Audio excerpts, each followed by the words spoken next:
Aham, ótimo.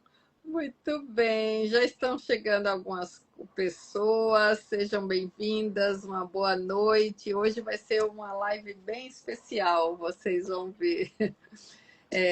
Essa aí é a terceira live da Eleb, né, deste ano. E nessas três lives a gente está contemplando pessoas que passaram pela escola biográfica ELEB, Escola Livre de Estudos Biográficos, e que escreveram livros. No início, a primeira foi com a Eliana Praça, que escreveu Os Doze Portais, depois com a Larisa Stille, eu nunca sei o direito pronunciar o sobrenome da Larisa, e que escreveu um livro sobre a Ita Wegman. E hoje a Silvia, que vai falar sobre um livro que tem um título bem curioso, que chama Sumir Vivendo. Então, como é possível sumir vivendo? Bem, eu quero falar para vocês que eu comecei a ler esse livro e ele tem 185 páginas, não é isso? Deixa eu ver aqui. 185 páginas. E eu não conseguia parar. E em 2 horas eu li 80 páginas. E só não continuei porque eu precisava dormir. Mas no dia seguinte eu retomei a leitura e acabei o livro porque eu precisava, era algo que queria saber. Então, é um livro muito instigante, muito intenso, como é a Silvia, a autora que vocês vão ver. Então, eu sou a Márcia Lucena, eu sou psicóloga, aconselhadora biográfica e a anfitriã dessas lives da Eleb, que é um prazer estar recebendo pessoas aqui e bater um papo com elas. Então, vocês vão, a partir de agora, conhecer como este título e como ele faz sentido, esse título. Faz muito sentido. À medida em que não poderia ter sido outro título, a partir da leitura dele. Então, eu vou convidar vocês que entraram, que à medida que a gente for conversando, que vocês forem se identificando, que alguma coisa tocou, alguma fala, alguma frase que tocou vocês, que coloca aqui, vamos interagir juntas, faz perguntas, escreve suas dúvidas, vamos participar como se a gente estivesse numa sala, cada uma com seu cafezinho, um bolo, olha que delícia. E vamos compartilhar, porque eu acho que é isso que você vem fazendo, né? Em alguns encontros que eu já, já andei sabendo, mas que a gente vai falar daqui a pouco. Então, Silvia, se apresenta para estas pessoas que estão aqui hoje. Boa noite, aí boa tarde ou bom dia, porque tudo depende do horário que você vai participar, vai assistir esse encontro. Antes de me apresentar, eu quero começar agradecendo o fio condutor da minha própria biografia, que proporcionou a possibilidade de que uma vivência tão intensa como essa que nós vamos conversar aqui agora virasse um livro. Então, eu vou começar o agradecimento pela própria ELEB, que é a minha escola de formação como aconselhadora biográfica, que é uma das minhas profissões. Eu sou interculturalista também, mas quando eu encontro a ELEB a partir de uma pergunta da Zilda Andrade, e a partir disso eu participo daquela primeira semana antes da formação efetivamente e conheço Márcia e Ronaldo, que para mim são as expressões dentro da antroposofia que me ancoram, que me guiam, são as pessoas que, quando eu estou em dúvida, ouvir o que eles têm para dizer, sobre os ensinamentos e os aprendizados que eles ofereceram, é o meu caminho condutor. A gente sabe que nós temos essa grande ciência espiritual nos abraçando, mas aqui na Terra, no dia a dia, nós temos pessoas que vão nos amparando e vão auxiliando esse nosso caminho. Então, eu começo pela ELEB como entidade empresa, vamos colocar assim, entidade escola, mas é a partir da ELEB que o fio condutor humano, tanto no reconhecimento da minha própria biografia, quanto dos encontros que derivam dessa escola, então já falei do Ronaldo e da Márcia, a Zilda anteriormente, e agora eu vou para as pessoas, então vou dar um pulo na minha biografia e já vou para a biografia do livro, porque o livro também começa a percorrer e a ter uma biografia. Pessoas como a Helena Cunha, que abre um espaço em Piracicaba para uma roda de conversa com base no livro. Pessoas que leram e pessoas que não leram. Depois, a Cíntia Gomes, que abre um espaço, na verdade, ela aceita uma provocação minha e, com isso, ela consegue organizar um espaço dentro da ABMA de Minas Gerais e eu levo o Sumir Vivendo lá com a Daniele Madureira, que é a presidente da ABMA, e faço uma roda de conversa com um outro tom, porque passa a ter a participação de uma geriatra paliativista e de uma psiquiatra. Na Helena, em Piracicaba, foi uma roda de conversa com base no aconselhamento biográfico. E quando o livro foi publicado, então é agora que eu falo que, além de aconselhadora biográfica, interculturalista, de 21 de setembro para cá, eu também incluo como profissão ou como qualidade de trabalho escritora, em 21 de setembro de 2025, quando o livro é publicado e tem um evento de lançamento que me surpreende muito pela quantidade de pessoas que participam. Foram 200 pessoas no evento de lançamento. Eu brinco que aonde eu tenha uma amiga, lá eu levarei o livro. E com essa descuidado com que você almeja, que você pode conseguir, quando isso é lançado entre a roda de amigas, o Nordeste, que é a sua terra ensolarada, então, estou generalizando o Nordeste, porque 3 outras amigas, a Edna Moura, em Pernambuco, a Zilda Andrade, que agora saiu de São Paulo e mora na Paraíba, e Marta Azevedo, que mora em Sergipe, elas aceitam essa provocação, elas aceitam essa brincadeira. E ontem eu voltei de uma turnê de lançamento de Sumir Vivendo. Eu passei 20 dias divulgando o livro. E é isso que hoje me traz aqui para além, né, de ser mãe, ter Camila e Tiago como filhos, de oferecer o trabalho do aconselhamento biográfico, tem algo que aí fala sobre o livro. Eu sou uma filha cuidadora.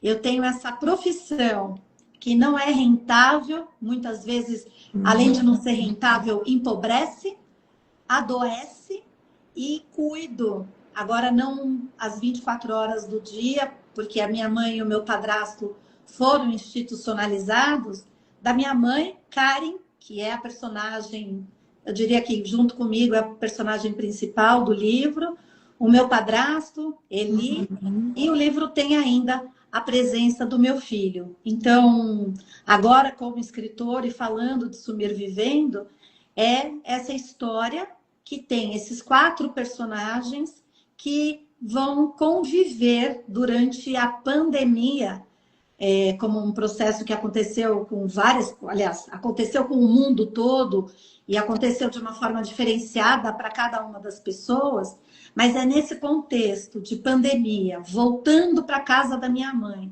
para cuidar da minha mãe e do meu padrasto, com a ajuda do meu filho, que Sumir Vivendo trata. E aqui eu deixo uma provocação para quem estiver assistindo.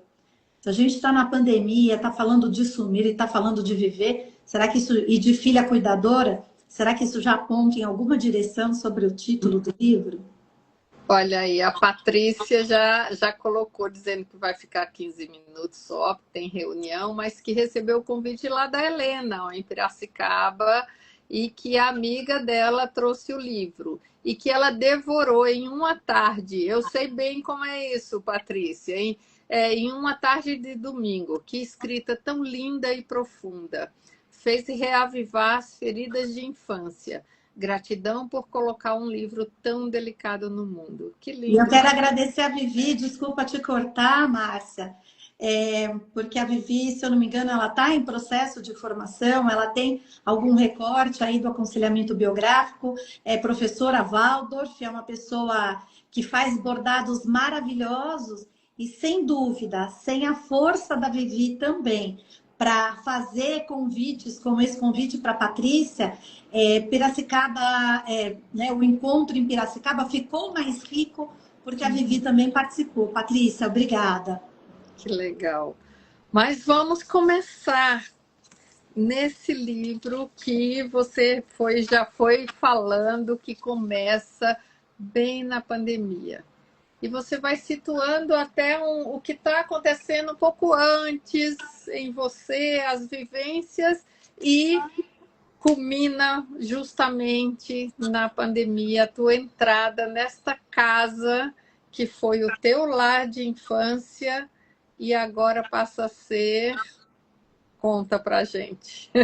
Nossa, só fazendo uma correção, ela não foi o meu lar de infância e de uma certa forma, porque no livro eu retrato duas casas, a Isso, casa da infância e essa isso. casa da pandemia, que bom, pessoal, se eu me emocionar, vocês, por favor, me desculpem, porque como mexe em muitos aspectos pessoais, fica difícil Sim. segurar, sabe, a questão do choro. Então, ele vem e eu já estou tranquila com isso. Mas o que eu queria dizer é que aquela casa, essa casa, para mim, na época da pandemia, ela pode ser forte o que eu vou falar, mas ela tem mais a imagem de um cárcere privado do que efetivamente de uma casa, seja por conta das memórias que aquela casa já trazia para mim, e acrescentando para as pessoas que não leram o livro, quando você está neste ambiente da pandemia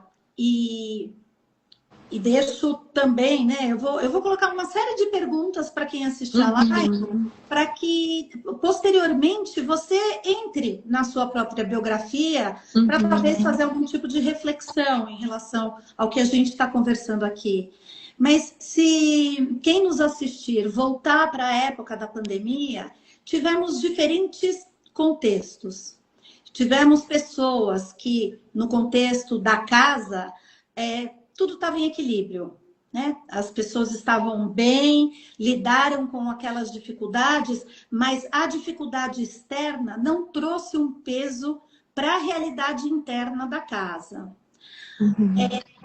Só que a gente tem outras vivências. Tivemos vivências de pessoas, muitos casais se separaram na época da pandemia, tivemos muitas questões com pais e filhos, onde a convivência de 24 horas, os filhos sem ir para a escola, as pessoas não tinham esse tipo de respiro, que quando mamãe vai trabalhar, papai vai trabalhar, a criança vai à escola, vai para a escola, você se encontra no final do dia, tem uma dinâmica que é menos constante. As pessoas têm respiros fora do âmbito familiar.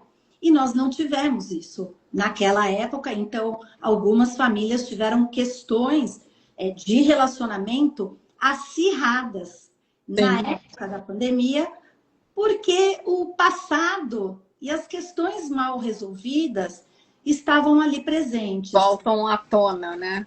Voltam à tona. E no caso da minha vivência, existem outras também, não vou elencar todas, mas no caso da minha vivência, não só o passado emergiu nessa relação com a minha mãe e com o meu padrasto, como o florescimento de uma doença que é a demência. No caso da minha mãe, a demência vascular, que é originária de um AVC que ela teve aos 60 anos. Aos 80, ela tem esse diagnóstico E essa doença, ela explode, assim como os casos de Covid.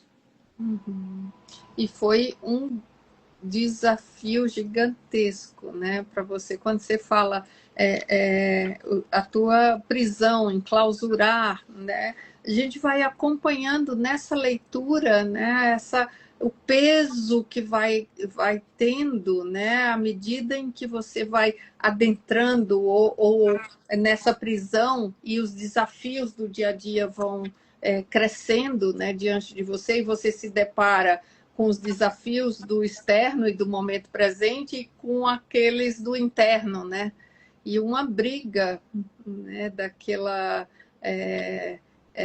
interno com esse externo que estava se apresentando aí para você. Muitas coisas que você foi trazendo, eu me identificava, né, com esse olhar, né? Até eu colocava aquelas abazinhas que eu não tinha caneta nem lápis na hora, que eu gosto de riscar. Uhum. E aí você vem falando Na minha casa, os mais comuns eram os cintos, que você vai relembrando as questões. Isso dói mais em mim do que em você. Você pediu por isso. Quem ama, corrige. Essas frases eu escutei, né, nesse momento. Então a gente vai, na medida em que vai lendo, muitas coisas, vai vendo o que é da tua história, mas muitas coisas vai trazendo essa identificação, né, com alguns temas. Eu acho que você vai tocando em temas sensíveis de cada um. Por isso, Isso, quando a Patrícia diz, eu devorei esse livro em uma tarde, eu li em 2 horas 80 páginas, né? É essa identificação que vai acontecendo, né? esse retorno que a Patrícia trouxe, que você traz, eu preciso dizer sem falsa modéstia que eu fui ouvindo muito. As pessoas mandavam mensagens para mim, seja pelo Instagram, seja pelo próprio WhatsApp, e aí vai falar, mas Silvia, como que você tem as pessoas no WhatsApp? Porque eu brinquei com a Márcia antes, quando eu sou uma autora independente. Então, quando nasce uma autora independente, acaba nascendo uma livraria também, porque o canal de venda é diretamente comigo. Então, quando a pessoa se interessa pelo livro, ela entra em contato comigo a partir de algum dos canais, ou Instagram, ou o próprio WhatsApp, e ali, e isso também é uma coisa muito bacana, você acaba criando um outro tipo de vínculo antes dessa pessoa ser leitora. E o que acontece depois que essa pessoa é leitora? E eu diria que foi um número expressivo, né? Eu tenho 500 exemplares aí pelo mundo. Desses 500 exemplares, eu diria, por baixo, Márcia, que eu recebi em torno de 250, não estou querendo exagerar, 250 retornos. Olha que legal. E dentro desses retornos, isso que você está falando. Nossa, como esta parte me atravessou. E quando a pessoa fala que alguma parte do livro atravessou, e não necessariamente se relaciona à filha cuidadora, que é o tema principal, e também não é a demência de algum familiar, ela está nessas sutilezas. E quando você fala da questão, né, do cinto e tudo mais, ela toca de alguma forma a questão da violência infantil, que era algo que na década de 70 até década de 80 era amplamente utilizado e era muito validado. Então, a frase que você traz, né, dói mais em mim do que você, essa frase foi utilizada em muitos espancamentos, né? E a gente sabe quais são as consequências. Então, eu ouvi de uma pessoa, como eu disse, eu voltei agora dessa turnê nordestina. E num dos primeiros encontros, eu ouvi uma frase que me tocou muito, que eu ainda estou elaborando, e que eu recebo com muito carinho mesmo, porque em uma das palestras a pessoa se aproximou e falou: Nossa, você fala muito de dor. Sabe? É muita dor. Meu Deus, é muita dor. E ela vai falando do tanto de dor que eu estou falando e do quanto ela foi amada, de quanto ela teve uma família ideal, unida, e tudo mais. E eu tenho refletido que sobre o amor é fácil falar, ainda que esteja difícil de nós identificarmos o amor nas ações cotidianas, mas quem apurar o olhar vai ver que ele está lá. Porém, e vou voltar, uma frase do Ronaldo é: o bem está sempre um passo à frente. Então, se o bem está um passo à frente, isso significa que o amor, né, de pouquinho em pouquinho, ele vai vencendo. Porém, o que nos sufoca, o que nos aprisiona, mais do que uma pandemia de Covid, do que uma casa em que o amor parece que não teve muito espaço dentro do formato que a gente imagina, o que nos transforma é o reconhecimento de que a dor nos emudece e que ela nos emudece em um lugar em que nós precisamos ter uma força, desenvolver mecanismos pessoais para dar voz a essa dor e, a partir desta voz, desta nomeação, nos libertarmos de algo que nos aprisiona. Então, veja que interessante isso que você está trazendo, porque aquilo que te aprisionou, essa casa, a Covid e tudo, também foi uma cura para você, mas uma cura para não só a Silvia adulta, mas para a Silvia criança. Perfeito, perfeito isso que você tá trazendo. Eu assumo que a cada encontro, cada vez que eu falo do livro, algo em mim se revela, sem dúvida alguma. Mas, fundamentalmente, esse olhar amoroso para a história que foi construída entre eu e a minha mãe, da forma como ela foi construída. Eu, em algumas palestras, na verdade, acho que na maior parte dos encontros, né, porque teve palestras, roda de conversa, lançamento em livraria, eu tenho falado que eu sou grata à demência. A demência como catalisador, ou motivador, ou impulsionador de uma transformação que cabe, eu acho que sim, tanto a mim quanto a minha mãe. Não vou entrar no mérito da doença, porque eu não sou médica, mas eu acredito fortemente, como nós estamos dentro de um ambiente aqui antroposófico, com conhecimento mais profundo, mais superficial do karma, das leis biográficas, a famosa pergunta que no aconselhamento biográfico a gente aprende no primeiro módulo, o para quê? O para que se fez vida? Para que a demência da minha mãe? Para que a escrita de um livro? Para que eu sofri uma violência na infância? Para que? Então, quando a gente utiliza o para quê, tão bem orientado na formação biográfica, como um impulsionador da busca de respostas, a fé no mundo espiritual, quando a gente tem, a gente entrega e no tempo essa resposta vem. Então, no tempo, tem momentos que eu reflito e falo, puxa vida, tô com 62 anos, o livro foi lançado, eu tinha 61, né? Foi em setembro, eu fiz 62 em novembro. Eu precisei desses 62 anos, 56 mais ou menos, lidando com uma questão interna, para que ela, a partir do que acontece na pandemia, me transformar numa filha cuidadora, olhar para as feridas, sentir,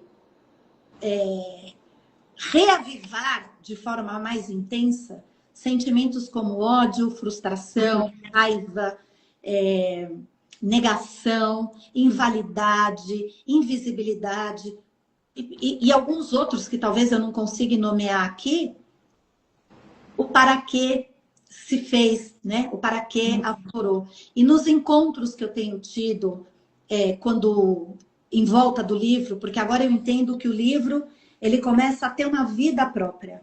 Ele começa a me levar para lugares, ele começa a ser para lugares. Nesses lugares para onde eu vou, o encontro proporciona, não só para mim. Claro que eu quero vender livro, eu quero conversar, eu quero divulgar, né? Eu quero estar em contato com as pessoas, Uhum. isso tem proporcionado nas pessoas a partir do livro. E isso tem sido lindo, Márcia. Uhum. Eu imagino. Porque a história é uma escrita com tanta alma, eu diria, com tanta. A tua alma está presente ali no livro, que eu acho que você traz essa de coração para coração, você, né, a gente já falou, toca na dor do outro, e quando você na verdade, passa a ser até um agente de cura, né? Porque quando você consegue curar em você, você consegue estender a mão para o outro e dizer assim, sim, é possível, né? Olhar para todas essas dores e olhar para essa mãe que é hoje, que não é a mesma mãe da infância, muitas vezes, né? E dizer, na visão sistêmica, ele diz assim: a gente tem que olhar e dizer sim. Mas como dizer sim? E tem uma palavra, ele traz assim: assentir, que é muito mais que aceitar essa mãe, aceitar o que aconteceu. Como eu vou aceitar uma violência, isso? E assentir, ele diz, é diferente. Assentir é: sim, foi assim, foi dessa forma. Não muda, não tem como mudar isso. Sim, foi dessa forma. E foi isso tudo que veio, que fez parte da tua trajetória, que te trouxe aonde você está hoje. E hoje, como adulta, você consegue, então, curar em você a partir disso, da demência, da pandemia, dessas circunstâncias que te aprisionou nesse lugar, para que você pudesse olhar e dizer, sim, é essa mãe que eu tive, né? É nesse lugar. E poder libertar essa dor da tua infância, olha como é importante. Mas é isso que você também proporciona quando a gente olha para cada um, para as suas dores, sabe? E diz assim, eu também posso libertar essas dores. E de que forma? E aí você vai mostrando esse cuidado todo. E aí a gente entra nesse lugar que é o grande papel do cuidador, o grande e difícil e desafiador papel de quem cuida, que talvez a gente possa entrar agora, adentrar nesse tema também, que é algo que você traz, né?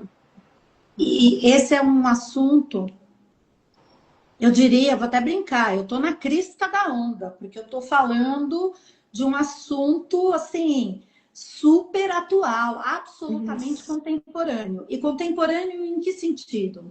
O primeiro sentido se relaciona às estatísticas. Hoje nós Uhum. temos mais pessoas idosas, hoje nós temos mais avós.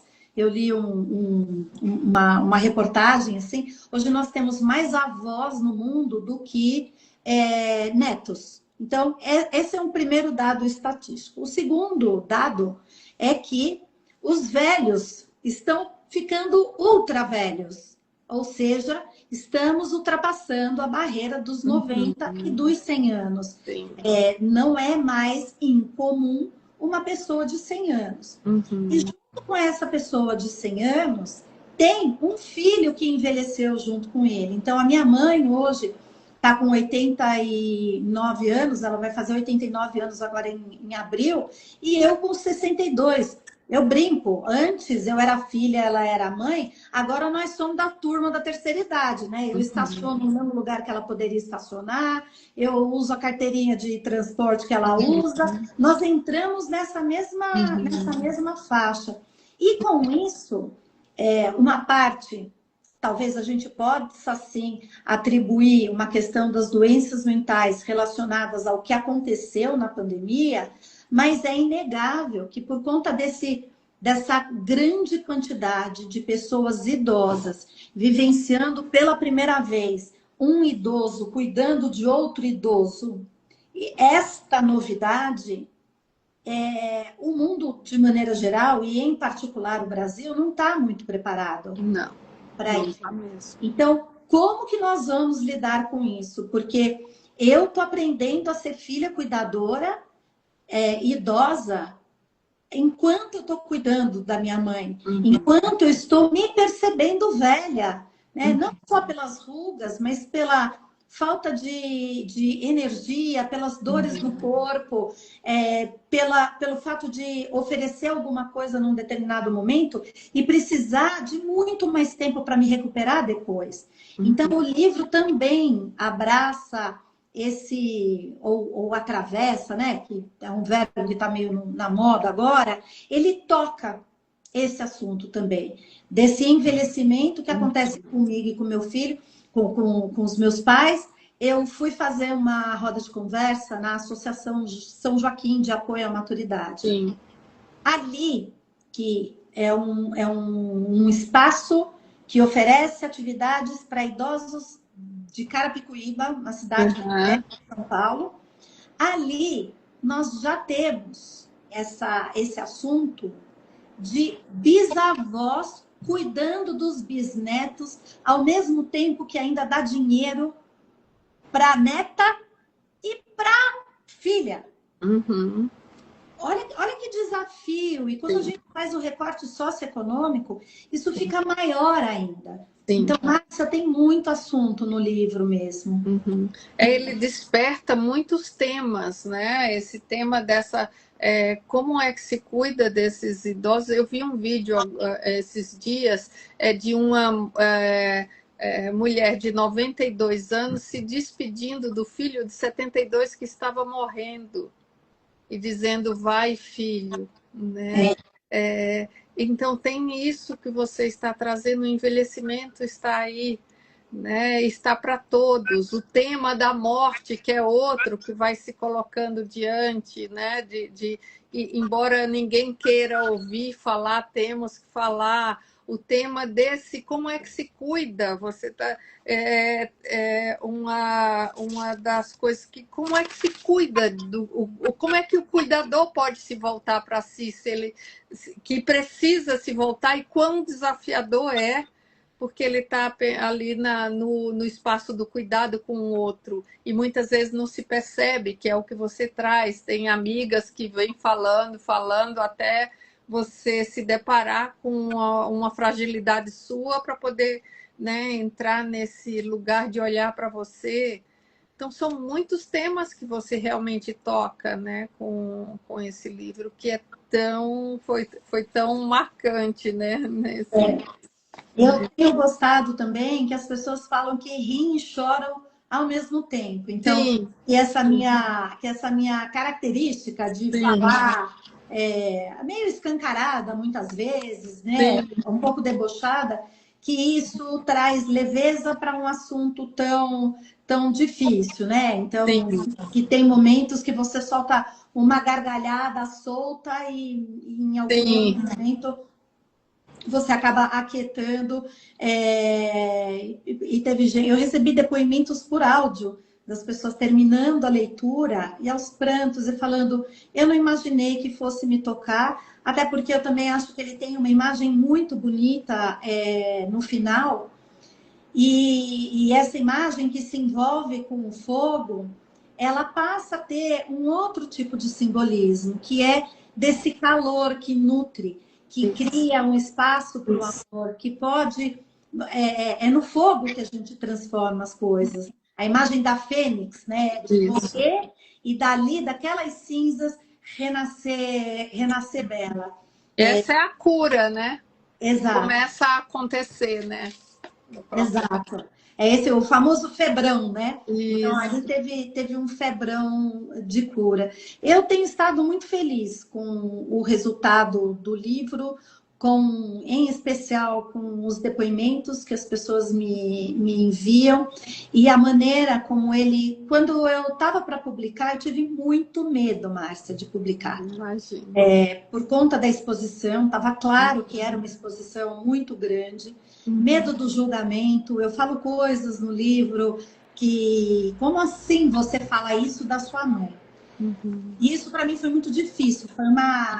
Eu tive muito apoio, né?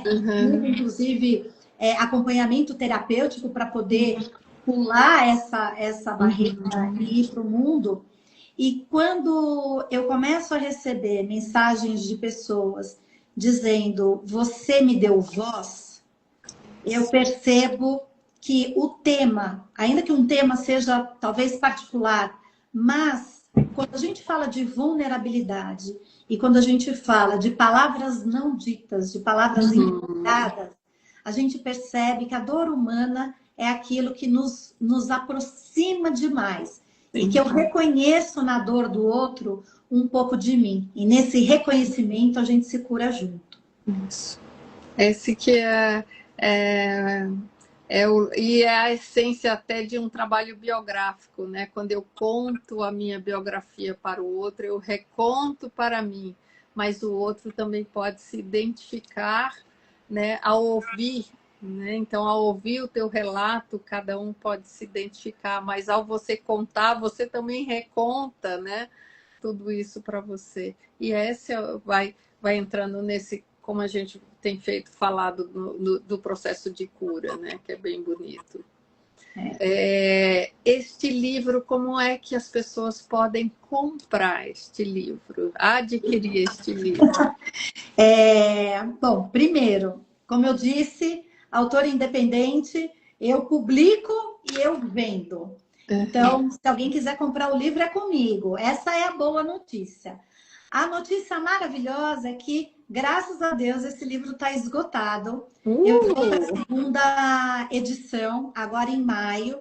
Então, eu estou no processo de reorganizar, rediagramar, porque a segunda edição vem com um presente muito, muito especial, tanto para mim, como escritora e como alguém que recebeu esse reconhecimento, como para quem for ler. Porque eu, pela minha prima Loredana, que intermediou essa conversa, eu recebi o prefácio da Ana Cláudia Quintana Arantes. Ai, que legal! Eu estou muito especial. Para quem não sabe, a Ana Cláudia Quintana Arantes é uma médica paliativista que cuida das pessoas que estão no processo de finitude, né? E trata de temas como a morte, que numa época em que a medicina não queria olhar para este tema. E ela tem vários livros aí escritos sobre esse tema. Então, é muito especial receber esse prefácio. E a Ana tá em turnê também. Ela voltou do Nordeste, eu estava indo para lá. Eu não a conheço pessoalmente, mas eu vou conseguir isso também. Ela está lançando, né? Ela está divulgando um outro livro. E o livro que mais, digamos assim, que alçou a Ana para esse lugar é A Morte é um Dia que Vale a Pena Viver, que é um livro maravilhoso. Ela também tem um livro de poesias. E, se você me permitir, eu separei 2 trechinhos do prefácio dela. Claro! Para ler aqui para vocês. Então, em um trecho, ela diz assim: e aqui vai uma verdade pouco poética e muito necessária. Amor não é sinônimo de capacidade. Você pode amar profundamente e ainda assim não conseguir sustentar sozinho o cuidado diário. Reconhecer isso não diminui ninguém, humaniza. Eu diria que essa partezinha, assim, ela elenca muito fortemente e ela é um convite para todo familiar cuidador. Lembrar que amor não é sinônimo de capacidade. Sim. A gente precisa pedir ajuda, porque senão nós estaríamos colocando na balança uma vida pela outra. Isso. Essa vida que eu estou oferecendo e que eu cuido dessa pessoa que eu amo, e a vida desta pessoa que está adoecida e que necessita de cuidados. Então, eu achei sensacional, assim, foi muito emocionante quando ela escreveu isso. E o outro trechinho se você é familiar cuidador, este livro pode ser uma espécie de espelho que não acusa. Ele diz, eu te vejo. E ser visto, quando se vive a rotina do cuidado, é quase terapêutico. Se você é profissional da saúde, este livro pode ser um lembrete incômodo e necessário de que não tratamos doenças, tratamos pessoas e suas redes. Uma prescrição sem contexto é só tinta no papel. Se você nunca viveu isso de perto, leia com respeito. Você está entrando numa casa que a vida reorganizou à força. Tire os sapatos do julgamento antes de entrar. Uau! Que presente, Silvia! E tem ainda Que que o texto é presente. enorme, aumentou o número de páginas, tá? 180 antes da Ana Cláudia. Cento e Agora oitenta vai e para 200 e cinco. pouco. 185 antes dela. Daqui a pouco, na terceira edição, vamos lá para mais acrescentar mais algumas coisas, porque Pois é. parece um livro vivo, né? Parece não, é um livro vivo que vai tocando, tanto como ela diz, um espelho que não julga. Isso, essa frase define tudo, um espelho que não julga, né? Esse foi o pedido, que se eu estava fazendo a minha parte, no sentido da vivência, de organizar tudo isso em mim e colocar isso num livro, que eu não posso forçar ninguém a comprar, concorda? Isso. Eu posso fazer um trabalho de divulgação maravilhoso. Mas é aí que eu acredito fortemente no mundo espiritual. Se esse é o caminho que encontra, né, minhas qualidades e os talentos, ali eu tô, o mundo espiritual está abrindo as portas e fazendo o livro alcançar outros espaços e chegando a quem precisa.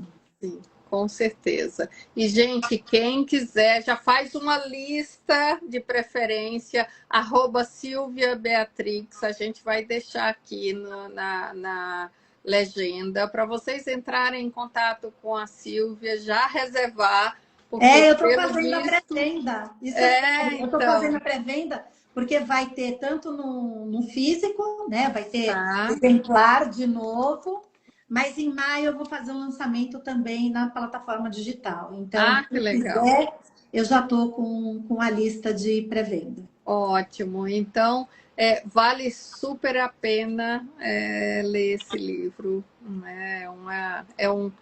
É um espelho esse livro, que não julga de fato, né? Silvia, a gente está chegando ao fim. Foi ótimo conversar com você, saber, né, ficaria mais, teria mais uma live para a gente conversar, né, explorar alguns temas que aparecem aqui, né, além dos que você já trouxe, mas eu acho que fica o convite para quem está nos assistindo, reserva já o seu exemplar e lê este livro, assim como a Patrícia, você vai ver que vai em uma tarde você vai ler o livro porque você não consegue parar de ler. Depois da leitura, a gente vai começar a se encontrar, eu vou abrir espaços para a gente criar rodas de conversa, de trocas e tudo mais, porque o assunto nesse momento foi meu, mas a conversa que o livro gera é nossa. E quando a gente gera essas conversas, o mundo fica um pouquinho melhor, por causa dos encontros. Muito bem, gratidão pela Eu que conversa, agradeço. gratidão a quem está nos assistindo, a quem vai nos assistir, por essa conversa tão profunda sobre esse tema, né, do cuidado, das feridas infantis, dos processos de cura, que não são nada fáceis, né, de mergulhar. É isso, mergulhar num lugar tão profundo, que é preciso muita coragem para É de chegar. lá que nasce a flor de lótus, não é? E é de lá que nasce a flor de lótus, com toda Exatamente. certeza. Muito Obrigada, obrigada. Silvia. Um Muito, beijo. muito obrigada. Beijo grande a todos vocês. Eu que agradeço. Tchau, Tchau. tchau.